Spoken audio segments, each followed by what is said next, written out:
What's going on, everybody? I'm John Jay II, back at it again with the GINPROS podcast. I'm here with the Beeper Man and a special guest today from the MF'ing Block Podcast, Patrick Wright. Patrick, how you doing today, man? Good, man. Good. Just sitting here. So I illegally stream all of my television. Do you really? Don't worry, I I won't tell do. the FBI on you. We're good. so I'm totally the channel to watch this Bengals game. Apparently they're ahead right now, but I like to shit on them when I can, and I can't right now. I can't even watch the fucking game to shit on them. I did watch where they did take Juju out though, so that was nice.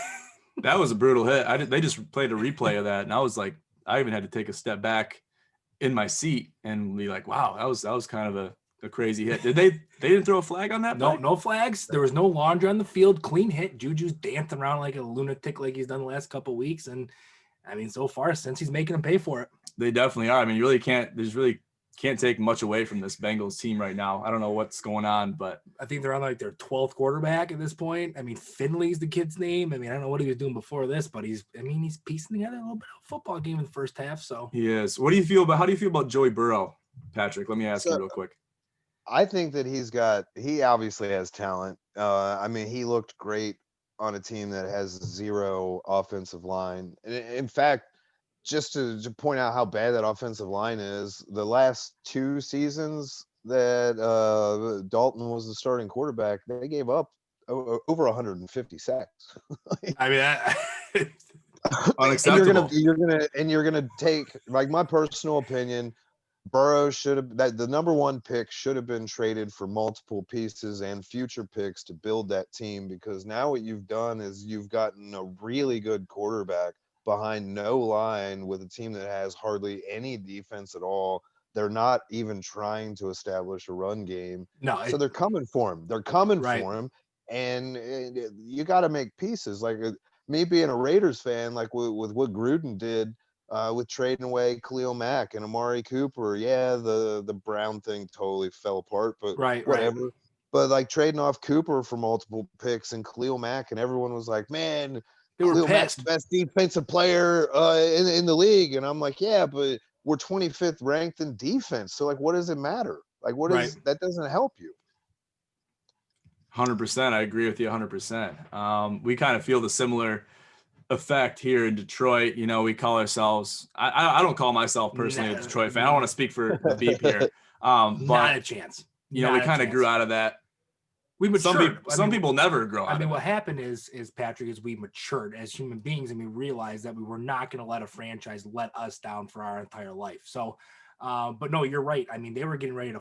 People wanted Gruden fired already for the pieces that he was trading away. But now, I mean, he's assembling a roster, putting pieces together. He's got a lot of draft picks in the future.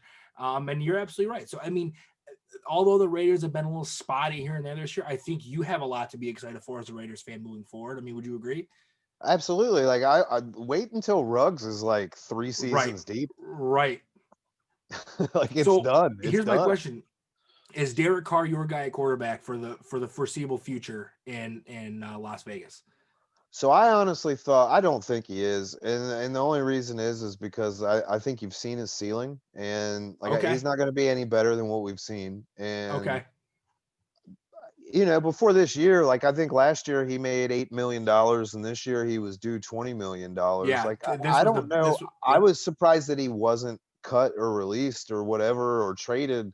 I mean, you could have cut him and just parted ways and paid him whatever the guarantee is for that season out of the 20 million, and then just parted ways. And now you've cleared a lot of bankroll to bring in some pieces. So I really thought that Carr could have been moved, but then at the same time, there wasn't a lot out there to make a move that drastic. There wasn't any moves to make that would make that worth it. I mean, you could sign Cam Newton, but at that point, you know, Cam may have already been signed. I mean, but you know, you're right. So here's my question to you though, while we're, you know, and he's serviceable, so it made sense for him to still be there. For sure. Do the Raiders draft a quarterback this year? I mean, there's a really good chance because they have a whole lot of picks in their pocket. And it's a deep quarterback class this year. Absolutely. And they can, I mean, I hope they don't go like a Trevor Lawrence direction, but. You think they could? I mean, if that's what you're going to do, that's what you would have to do, right? I mean, right. Take the best guy, right? if anything, just for trade bait in the future or whatever. But Right. I don't know. Like, I hope that because there's just a lot of quarterbacks that come out and people think they're going to be great, like Haskins from Ohio State. Everyone was like, "Oh my God!" I told everyone, I was like, "The game is different, dude. It doesn't translate." Like, Burrow gets it because Burrow threw the ball a lot. He's not one of these mobile guys, and a lot of those mobile guys just don't play out. You're right. How do you feel about Marcus Mariota? I know they should have. I was watching that game and went down to the bitter end against the Chargers. How do you feel about that game? I mean, that was brutal to watch. I think that Mariota and the Raiders deserved to win that game. But I did like the dime that Mariota dished up to Waller. That was nice. Yeah. I mean, that's a dough for a dime, right? Yeah, and you have to think too, like they're not like it's not like he's getting tons of reps at practice and all that either. You know what I mean? True. Like he's got to be working out on his own, I would assume, because he clearly wants a future. But like, I mean, he's not getting reps with those guys. Like, it's always when a backup's out there, man, shit's always rough. Right. I mean, he didn't look bad though. He didn't look bad. I mean, he to me, in my opinion, he didn't lose them that football game. No, there were some their other defense pieces. did. Yeah, imagine that, right? Right. The defense did that. Let me ask you this, Patrick. Who do you think is going to be the Super Bowl matchup this year, based on what we've been presented with? Man, it could be anything. I mean, I'm assuming the Chiefs will be there, but I don't know. Like, it's just a toss-up. Like, literally what happens in the playoffs if any one of these players pops a positive test for COVID? And Patrick, that's a great point. And the whole team could have it. I mean, all it takes is a Patrick Mahomes get bumped with a positive test, and then you're going to postpone that. You have to postpone that. Okay, but does the NFL do that? Does the NFL postpone a playoff game just so Pat Mahomes can play? I mean, what message is that showing? I mean, do they postpone it? I mean, it's a lot like the NCAA not even discussing the UC Bearcats to get into the college football playoff. Okay, you know what I mean? Okay, Patrick, I'm glad they fucked up their own scheduling. They did it to themselves. However, like, it's still, like, with as weird of a season as it is, like, you have a team that's 6-0 that gets in over a team that's 8-0. Like, you're just like, what? The numbers don't lie, and that doesn't make sense. However, the four teams that are the four top teams, UC can't compete with any of those. And people in Cincinnati can fucking hate me for that. Well, that's the thing. So compete. Patrick, you're probably the smartest guy I've ever met or talked to from Cincinnati, because everyone's saying put the Bearcats in. Even people from Coastal Carolina, put the Chocolatier, whatever the hell their mascot is, put them in. It's like, listen, like it's cute, it's fun. I get it. They've won a lot of games. Their quarterback, I think, played well enough to put him in the discussion to get drafted maybe in later rounds. I get that, but they're not beating Notre Dame. I'm sorry. They're not beating Alabama. They're not beating Clemson, and they're not beating Ohio State. I mean, just now, if it was an expanded playoff, absolutely Cincinnati should be in. Absolutely. But to just blindly throw them in there because they played a couple more games than Ohio, I don't buy it. I'm with you. And I think because Luke Fickell's there, everyone thought, like, man, maybe he's got some pull. And I'm like, yeah, but he ain't no Urban. No. Hell no. But I don't know. Like, I would like to see an extended playoff. And what's funny to me about just everyone, whether it's the Coastal Carolina fans or whatever that are all upset about everything, like, how did it take this long for you to get pissed off at the way they've selected anything, even as far back as just the championship game into the college football playoff? Like, come on. It's always been sketchy. It's always about money. Like, I got into one of these friendly Facebook debates with a guy about I was talking Iowa State.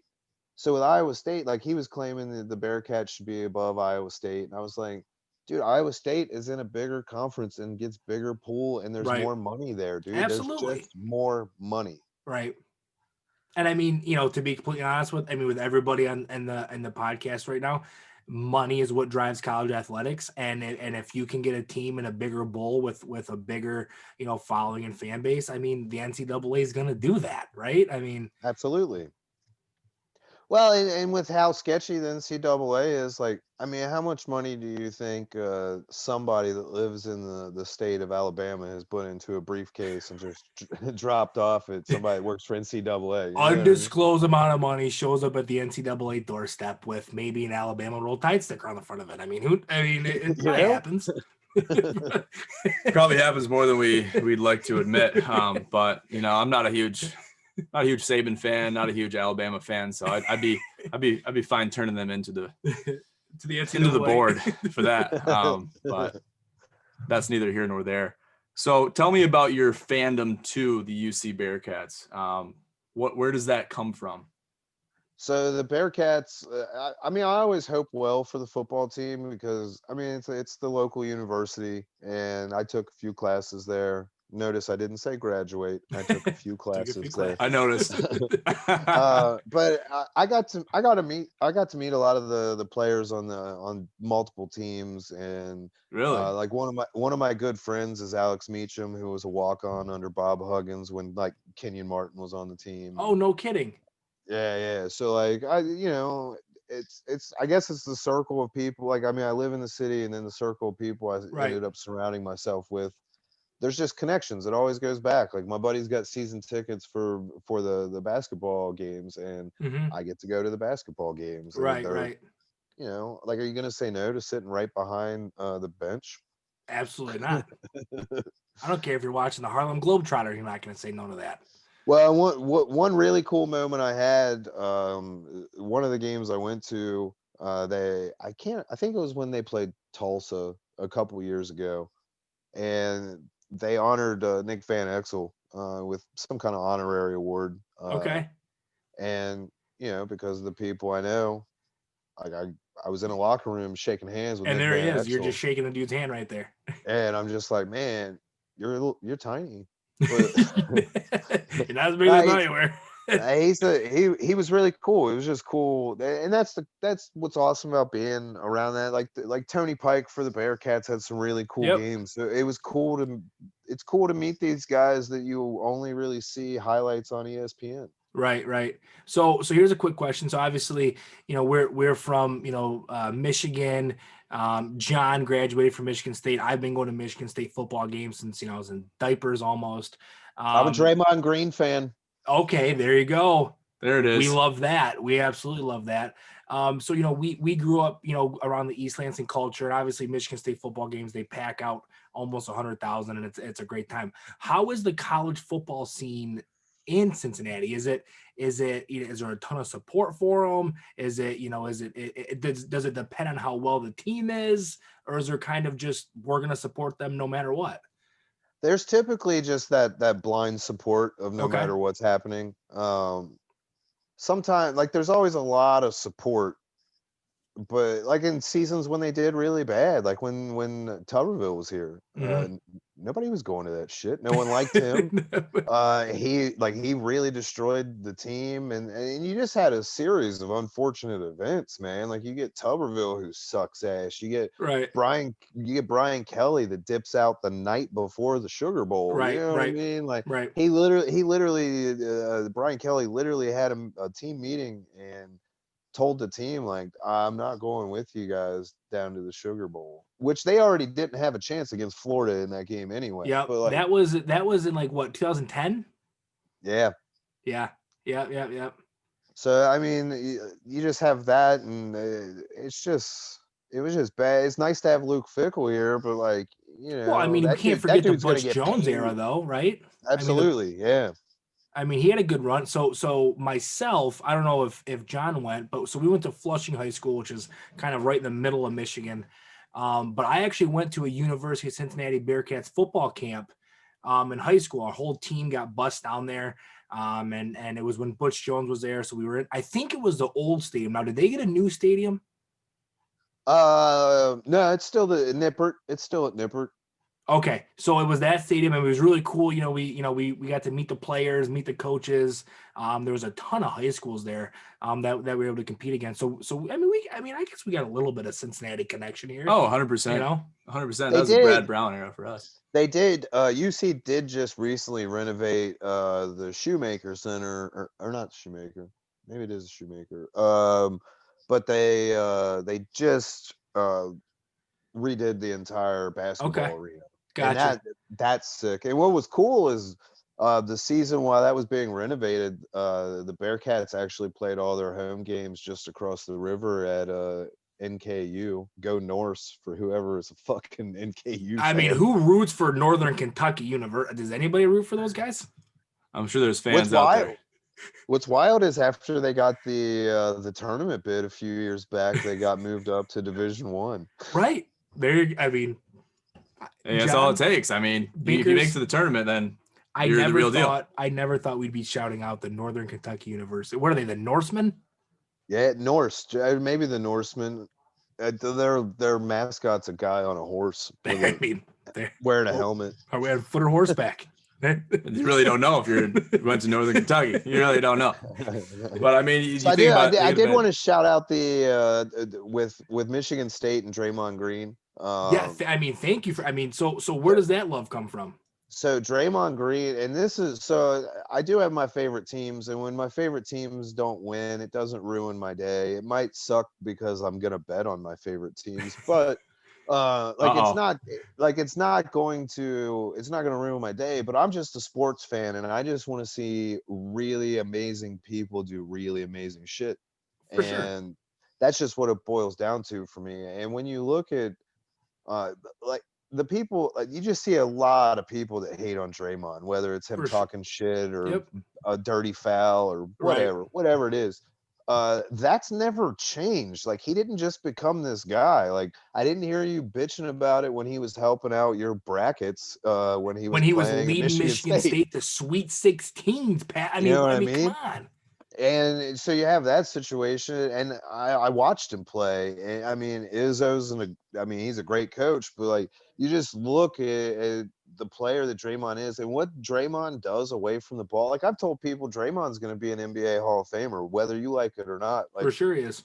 Do the rings help? Yeah, but the shit that he does away from the ball, like you wish that somebody on your bench could play a fifth of what Draymond does. Well, and I've said this 100 times, and people yell at me, they argue with me, they get red in the face. I don't care who you are. I don't care. So Skip Bayless is very critical of Draymond Green. Skip Bayless is one of the guys that is harder on him than anybody else. And I want to say to Skip, you wish he was on the Spurs. Like, you wish he was on your favorite team. You want Draymond, as much as you might not like him or say you don't in front of a camera, you wish he was on your franchise. Yeah. I was actually thinking of something very similar to that just before we did this call. Like, people that say that college sports are better than professional sports, that just means that they don't want to admit that their team doesn't win any fucking games. Like, those are those are like people that say college is better than pros. Like, those are your Houston Astros fans, your Cincinnati Bengals fans, your Miami Dolphins fans. Like, those are the people that like college sports more. Right. Well, the people that say, yeah, man, I mean, come on, college sports are way better. And they're like a Phoenix Suns fan. It's like, okay, well, I mean, does that really hold any substance in this argument? Wasn't that a whole argument of I don't think so. Like, when people say a college football team could beat like a really shitty NFL team, like, it couldn't happen. It just couldn't happen. Right. I will shut that down immediately, because maybe a college basketball team could potentially beat a really shitty NBA team. But your college football team, like, it's not going to happen. You got grown ass men playing against 19-year-olds. It's not going to fucking happen. Right. That's funny. We actually make those comparisons quite a lot over here at GINPROS. It's ridiculous. Hold on. That's a really good point. And John, I'll throw this question to you. What college basketball team, and I'll even give you the last 10 years. Okay, I'll give you back to 2010. So that's Anthony Davis, the Brow. I mean, I'll give you the last 10 years. And then we'll throw this question to Pat. What college basketball team do you think could have beaten, I guess, let's just say, the worst NBA team you've ever watched? Oh, that's a tough one. I mean, there's a string of MSU teams that I think that could have. Yeah, obviously many Gonzaga teams, even going back into the late 2000s. Yeah. That could have been contenders, Duke teams, Yeah, I think there have been Kansas some teams. really bad Phoenix Suns teams. There have been some really bad Minnesota Timberwolves teams. Oh my God, unbelievably bad. And you know, it's just you got to make the perfect matchup with the perfect year, and you got to have the stars align on so many accounts. So it's kind of difficult to make that kind of judgment. Like one team, one team, because could have a team in a certain era that could beat the Phoenix Suns in maybe 2015, but I'm talking about Gonzaga in 2008. You know, so that's the direction I was going to go with it. Like if you look at man, that Kemba Walker led UConn team was nasty and could have definitely beat the Nets from like 6-7 years ago. Well, that's true. You got Kemba, you got that. What was his name? Thabit. What the heck? Pat was his first name? Hassim. I just remember saying Thabit. Thabit. So. I mean, that's all we need. And that's all you know. There was that. There was Lamb. I think Lamb was on that team, wasn't he? Yeah, Jeremy Lamb. Yeah. Yep. I mean, so there were some. I mean, those were at one point. All three of those guys were in the NBA. So, I mean, that team could have very potentially beaten an NBA roster, you know, because to me, if you look at like the Fab Five, Five, I was just going to say the Fab Five would destroy a lot of teams throughout a lot of eras of the game. Right. You know, because I mean, all it really takes is a team, especially in basketball. I think football's a little different because football's a lot more. You got to be methodical, marching down the field. Play calling plays a huge factor. And the physicality. Yeah, physicalities. But in basketball, you just got to get hot. Like if you can just get hot at the right time, to say that a college basketball team couldn't beat an NBA team, I mean, I think you're just a lunatic in saying that. 100%. Absolutely. 100%. It was like a college baseball team has no chance of beating an MLB. It just takes one guy hitting 3 home runs in a game. I mean, that's all it takes. Yeah. Come on. So let's touch on that for a little bit, just the whole scheme of everything, Pat. Let's talk about your gambling kind of, you know, ways. How are your gambling, you know, methods? Where do they stem from, and where have they taken you since you started gambling? So a lot of my picks that I do, I'm a big parlay guy, and so are we. Live and die by it. Right. And mainly it's definitely money line parlays. Like I don't really mess around with point spreads. Like I might do some teasers every once in a while. I'll mess around with some teasers, but the NFL's been very harsh for anybody playing teasers this year. Oh my gosh. Don't get me started. So I had a really good I had a really good span of the Cleveland Cavaliers were in the Eastern Conference playoffs. It was LeBron's last year. And I think they were down to the Celtics 2-1. And I'm in a couple, super sophisticated, totally on the up and up Facebook groups. There you go. Oh, okay. And I have to shoot those my way. Absolutely. I can send you an invite for sure. Oh, my man. And the cool thing is people just post lines and you just say you take it or you don't. And then we have a daily parlay post, and you just put shit on there. You let it ride for a week, and at the end of the week you get paid or you pay. It just is what it is. There you go. I like that. In that group, this dude put up a post, and he said that he wanted the Celtics to beat LeBron and the Cavs after they were up 2-1, and I think he put like $500 on it. Mm-hmm. And dude, I took the bet. I didn't have $500 to cover it. I'm gonna be honest with you. I would have had to sell some shit. So did you have some shit to sell? Absolutely. I've always got something to sell. And so I took the bet, and I think it was like his 5 to my 6, or his 6 to my 5. So I won $600 because they came back. They won game 4, so they tied it up 2-2. Yeah. Then I think they won game 5, went up 3-2, then lost game 6, and I was like, oh no. Uh-oh.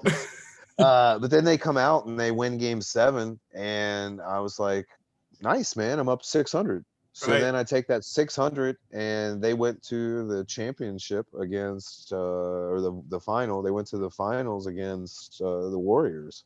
So this was in 16. This was in 16. Okay. Yeah. So then I made 600 off of the Cavs winning the series. Then I take that 600 and I don't know if you remember this, but the Warriors covered the spread in all 4 of those games in the finals. Oh, okay. And I took that 600, I put it on the Warriors to cover the spread in game 1. I put it on them to cover the spread in game 2, 3, and 4. So I took 600, doubled it. So what'd you end up A with? little at bit the of end the day? mental math. I mean, that tells me That's more mental definitely math than I'm capable of. Let me tell you. Definitely came out on top. It was like $8,000 at the end of it. Wow. Slap me. So you went from having to possibly sell shit to maybe buying some shit. Yeah. Yeah, I bought plenty. I bought bottles that I'll never tell anyone how much I paid for. Oh man, I don't blame you there for a But second. no, I had 6. I doubled to 12, then 24, then 48. So $9,600. Wow. That's not bad. Stuff, Pat. I mean, yeah. I mean, again, this is on the up and up, but we would love to, maybe get, a group slid our way. Oh, 100%. Absolutely. And to have that kind of ambition to bet the spread, because the spread, whoever's in Vegas making those lines is adjusting the spread based on how many times they win consecutively, because they're proving Vegas wrong, essentially. So for you to ride that all the way, that took some kahunas to do that. And you know that. Well, and I was going all in too. I was going, like, everything I won from the previous night was going down on the next one. Like, that's just because at that point I was like, man, I got this $600 from kind of bluffing a bet, man. Right. Yeah. And it was really all profit anyways. Yeah. So I was just like, man, I'm just gonna let it ride. Good for you. Stuff, man. Good stuff. So here's a question that I have for you. And this is so here at GINPROS, we have a motto, we have a mantra that we live by. It's probably going to be tattooed on my ass at some point. The motto is bet with your head, not your heart. I mean, that's something I got to tell myself all the time. John's going to remind me of it daily because I like to throw my heart out there and bet for who I want to win, not necessarily who I think is going to win. Do you find yourself in those scenarios where you have to, kind of calm the noise, calm the crowd, and really actually use your brain power? Or are you just saying, you know what, I'll take the UC Bearcats, plus 86 against the Alabama Crimson Tide. I'm going to go with it. So it's definitely a fine line to walk. And like the first parlay that I put together almost every day. Almost every day. So the parlay that I'll put together, man, it's going to be a 13 team parlay. And but I go back through and I'll remove it and I'll get down to like 5 or 6. And okay, so you'll check yourself a little bit. Yeah, and it's nothing like I'm not doing anything wild. Like it might be a $20 parlay, but on 6 teams, like I might win a couple $100. Right. So, 100%. So it's things like that. Like I have friends. There's guys in some of these groups I'm in. Like I mean, they're throwing down like $400, $500, $600, $700 a bet. On the Super Bowl, I saw some insane shit getting thrown around. Yeah. Which, by the way, last year's Super Bowl, I hit big on some squares. It was a very, very, very, very good Super Bowl. Well, there you go. Wow. There you go. You can make big money on squares. You pick the right ones.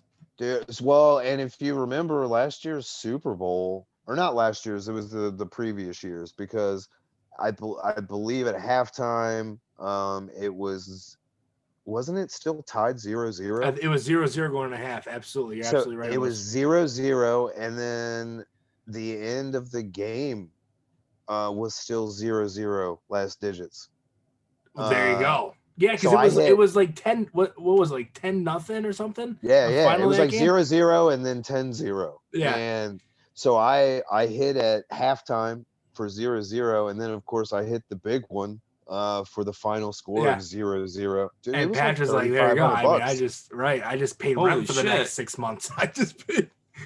Wow. Dude, I've gotten really lucky. Like I mean, I would like to say that I know what I'm doing and blah blah blah. And I mean, I've had some rough days, but gambling as a whole, like even in the casino, I've gotten lucky. Like I've definitely brought home more than I have You've bet. lost. And like I had great nights at like a craps table where I literally have $60 in my pocket, and I'm like, man, this $10 table is gonna eat me up real quick. Right. And I walked the very first time I played craps, man. I shit you not, I had $40. I was just kind of following my buddy's bets. Next thing you know, I'm up a few $100s, and then I just start making crazy bets on some of the odds for a number to hit. Dude, I walked away with like $4,000. And it's things like What? that, and that's just luck. Like I don't know what the hell's happening on a craps table. I don't know if there's magnets making those dice doing what they're doing. I don't. Right. I really don't give a shit, to be honest. Like We gotta take you to the casino with us. I think we gotta do that. That's like it's awesome. just, I mean, it's all luck. And actually, one of my favorite quotes, Joey Diaz. I love Joey Diaz, and I follow him on Twitter, and he's very approachable. You can message that dude, and he will definitely talk to you. But one thing he's always said, like especially like the Final Four brackets, and somebody that has filled out 35 different brackets are like, dude, on my bracket where I took all underdogs, I had that team get into the Sweet 16, and I'm like, dude, it's the sheet of integrity, you shit. It is the sheet of integrity.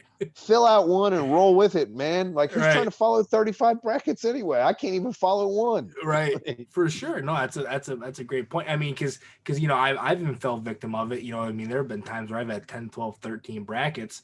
And you know, and you're, you know, I've been that guy where like, oh yeah, I had Loyola Chicago in the Final Four. Okay, I mean, sweet. Does that even really mean anything? It could probably be like in a bullshit bracket. I mean, it could be in a bracket where I was, you know, plastered on my ass, just filling in the blanks at that point.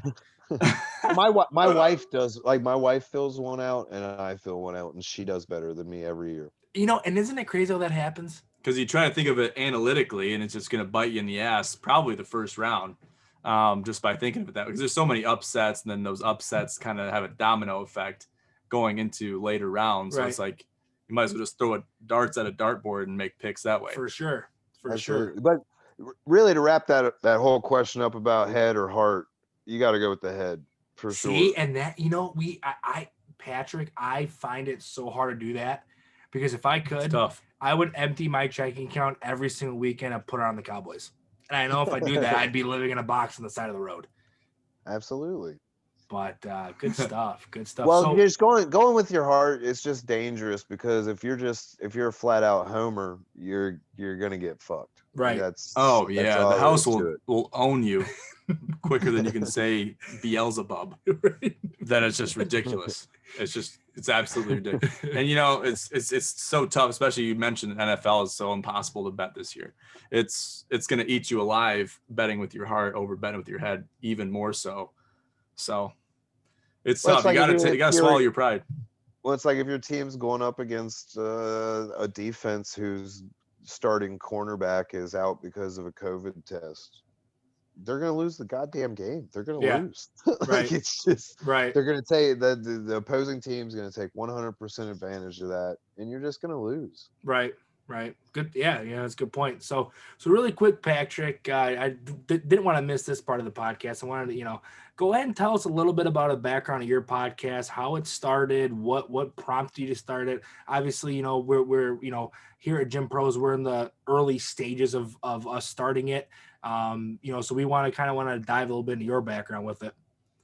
So I've done a handful of podcasts over the years. I had a podcast where me and a couple buddies hung out, and we reviewed like seasonal beers and smoked cigars and just talked shit about everything. Right. And then I moved on and I did a podcast with my friend Mario, which you should check his podcast out, Tunnel Vision Podcast. He just talks sports. He's a big fan. Well, that's definitely, we'll write that down for sure. That's the one you guys should have him on too, because he's very knowledgeable. He works for iHeartRadio, so I got to record like Lance McAllister's studio, which Lance McAllister is a huge radio broadcaster here in Cincinnati. So and once again, it was that circle of people I surrounded myself with. Yeah.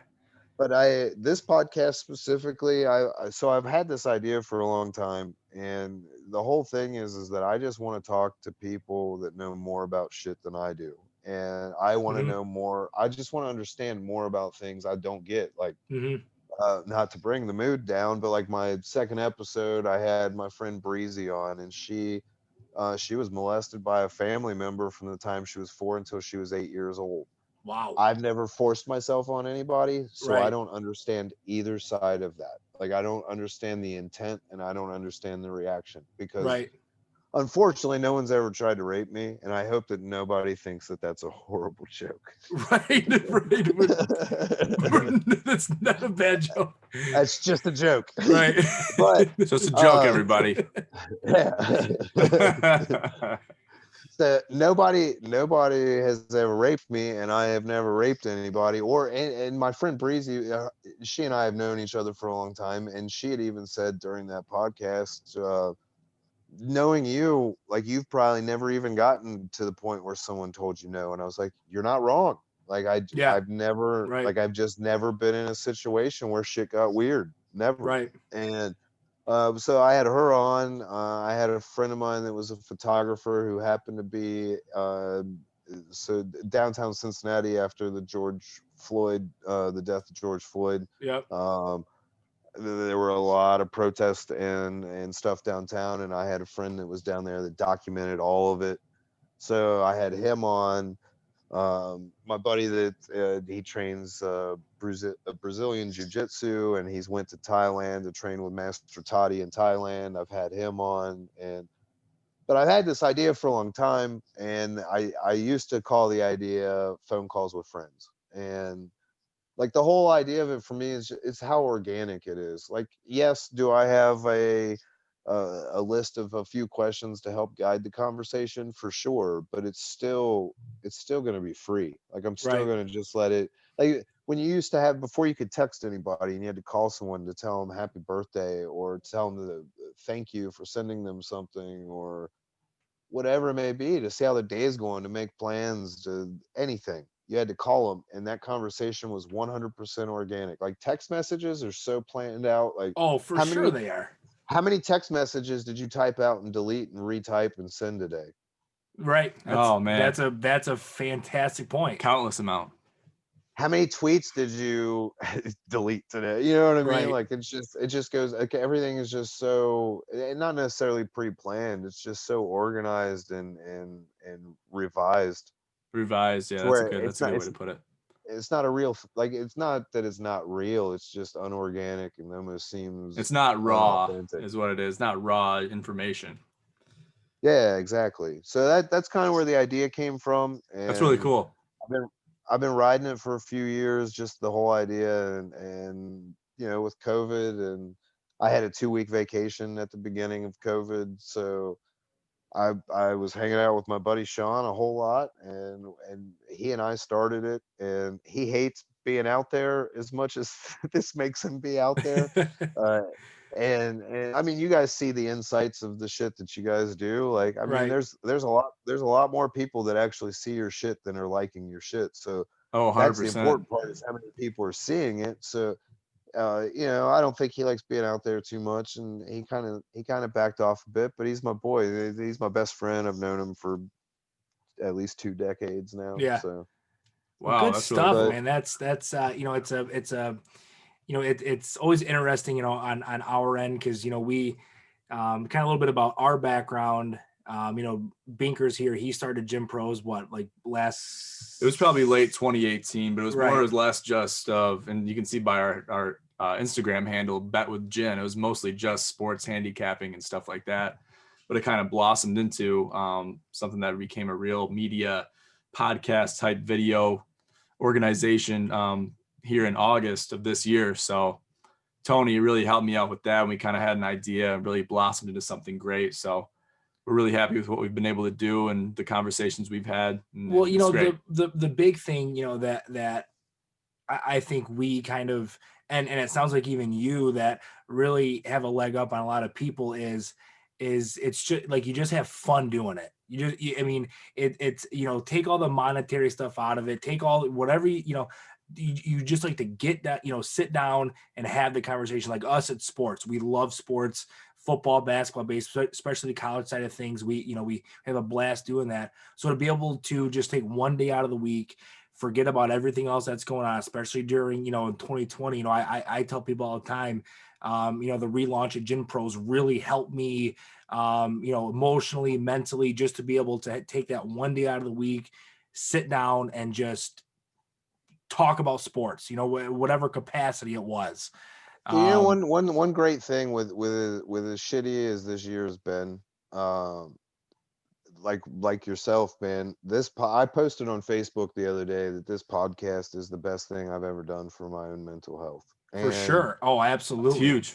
Well, like at the beginning of the year, I weighed 326 pounds, and I weigh like 263 now. But I mean, can we give a round of applause to Pat? I think so. That is well deserved.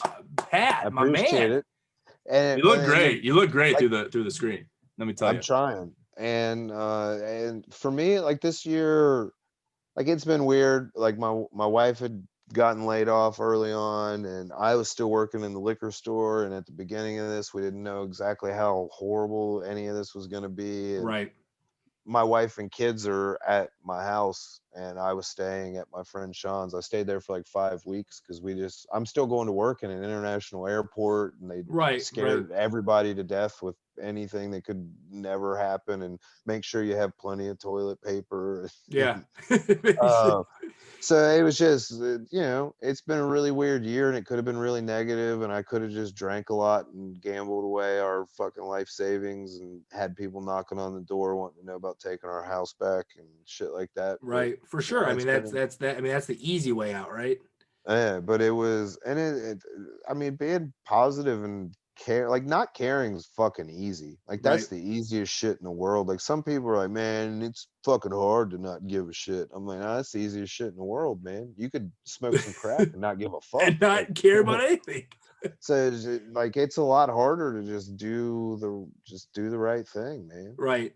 Get all Spike Lee on it and just do the right thing. Right. Well, and that's a great point, and that's something, that John and I have said for a while. It's a lot harder to be the good person, and do the right thing, and it sounds like, what it really sounds like, man, and again, I hope the people who listen to this, hope the people that watch this understand that we've only been in contact with you through Instagram for the last couple days. Yeah, it wasn't too long. We found you organically. 2 days tops. Yeah, and now on the podcast, we've only been talking for, I don't know, probably going on close to 45 minutes now. So there hasn't been a whole lot of dialect between us or dialogue. But I want people to know that, it and I mean this with everything, that it sounds like the conversations that you're having, the people you're bringing on, you are that good person. You're doing the right thing.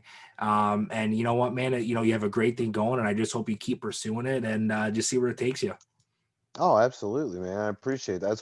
That's the goal. That's the goal right there. Good for you, Pat. Good for you. Well, we'll start wrapping it up here. Pat, anything else you want to kind of plug or anything you want to say before we wrap this up here tonight? I know, everybody can follow on Instagram at MF'ing Block Podcast. The Twitter is MF'ing Block. Don't expect a whole lot on Twitter, though. I'm not trying to offend anybody, but you're just gonna know when episodes drop, because you can follow. If you want to be offended, follow my personal Twitter at Patrick C. Wright. I shit on everything. I'm gonna hop on. I'm gonna follow that one as soon as I hit stop record here.